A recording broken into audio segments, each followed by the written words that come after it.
इसी को क्षेत्र क्षेत्रज्ञ संबंध कहा गया है। मैं इसका तात्पर्य नहीं जान पाया माधव। जब मनुष्य ये जान लेता है कि उसका शरीर एक भूमि का टुकड़ा है अर्थात क्षेत्र है और वो उस शरीर में रहने वाला, उस शरीर को समझने वाला अर्थात क्षेत्रज्ञ है, तब वो शरीर के माध्यम से अपनी प्रगति साध पाता है। आत्मा शरीर में रहकर 3 गुणों का समतोलन करती है, तमस को घटाकर सत्व को बढ़ाने का उपाय करती है और ईश्वर की भक्ति करके परमात्मा के साथ एक हो जाती है। भक्ति कैसे की जाती है माधव? क्या समर्पण ही भक्ति नहीं? नहीं पार, समर्पण तो भक्ति का प्रथम चरण है। वास्तव में भक्ति किसी कार्य का नाम नहीं, वो तो केवल मनस्थिति का नाम है। आवश्यक है कि मनुष्य जब तप यज्ञ याग यम नियम योग और स्वाध्याय के माध्यम से अपने अंतर को शुद्ध करे और परमात्मा के प्रति समर्पित रहे।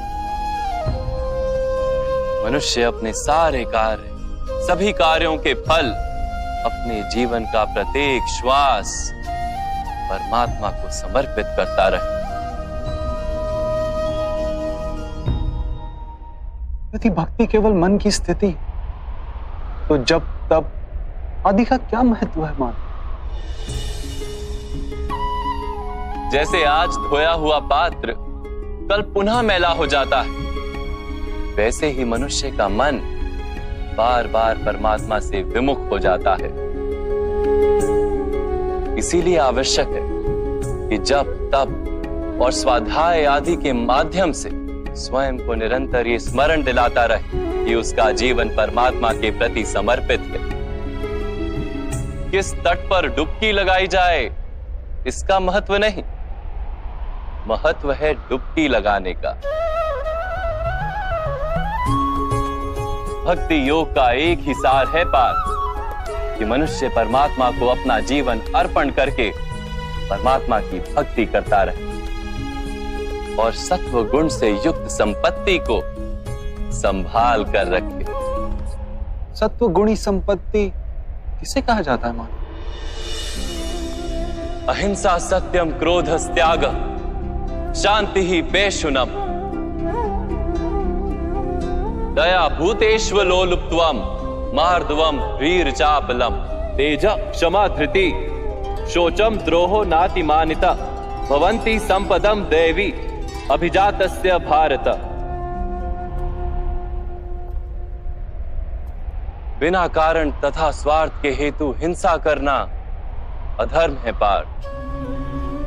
वास्तव में अहिंसा ही परम धर्म है और उसके साथ सत्य, क्रोध ना करना, त्याग, मन की शांति, निंदा ना करना, दया भाव, सुख के प्रति आकर्षित ना होना, बिना कारण कोई कार्य ना करना, तेज, क्षमा, धैर्य, शरीर की शुद्धता, धर्म का द्रोह ना करना तथा अहंकार ना करना, इतने गुणों को सत्व गुणी संपत्ति या दैवी संपत्ति कहा जाता है।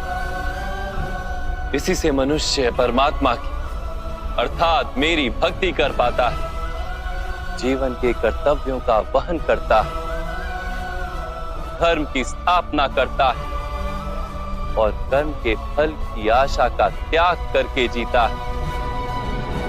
उसे मैं निस्संदेह इस जन्म में संतोष देता और मृत्यु के पश्चात अपने ही अंतर में स्थान देता हूं।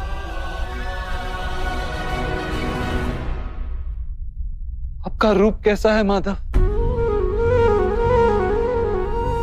सांख्य योग के माध्यम से मैंने ये जाना कि मैं एक आत्मा हूं, अमर हूं और इस नश्वर शरीर में केवल कुछ समय के लिए वास करता हूं। कर्मयोग के माध्यम से मैंने ये जाना कि जो फल की इच्छा का त्याग कर केवल कर्म करता